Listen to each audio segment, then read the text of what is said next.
ఐరా, నీకొక కథ చెప్పనా? ఒకప్పుడు దట్టమైన అరణ్యంలో ఒక సింహం రాజుగా పాలన చేసింది. తన బలంతో, ధైర్యంతో ఆ సింహం అందరి గౌరవాన్ని పొందింది.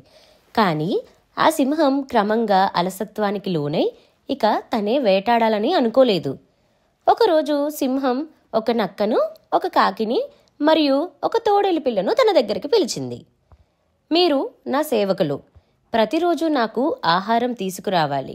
ప్రతిఫలంగా నేను మీకు రక్షణ అందిస్తాను అని చెప్పింది సింహం. ఆ సేవకులు సింహం అనుగ్రహం కోసమే కర్తవ్యాన్ని స్వీకరించారు.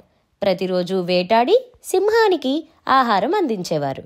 సింహం ఆహారం తింటే వారు మిగిలిన భాగాన్ని తినేవారు.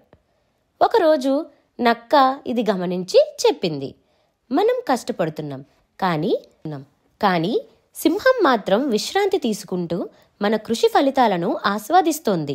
ఇది న్యాయమా? కాకి, తోడేలు పిల్ల కూడా అంగీకరించాయి. కానీ సింహం అంటే భయం వల్ల ఏమీ చెప్పలేకపోయాయి.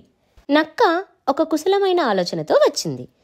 రేపు మనం ఒక వృద్ధమైన, బలహీనమైన ఎద్దును తీసుకెళ్ళి ఇది మేం కనుగొన్న ఉత్తమమైన ఆహారమని చెబుతాం అని నక్క సూచించింది.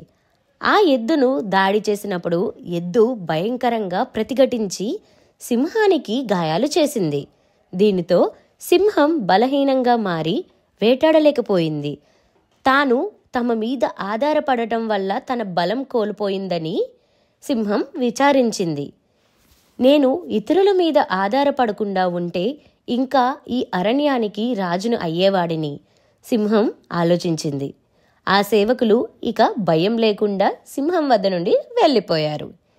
ఈ కథలో నీతి ఏంటంటే, అలసత్వం మరియు ఇతరుల మీద ఆధారపడడం మనకు నష్టాన్ని తెలుస్తాయి.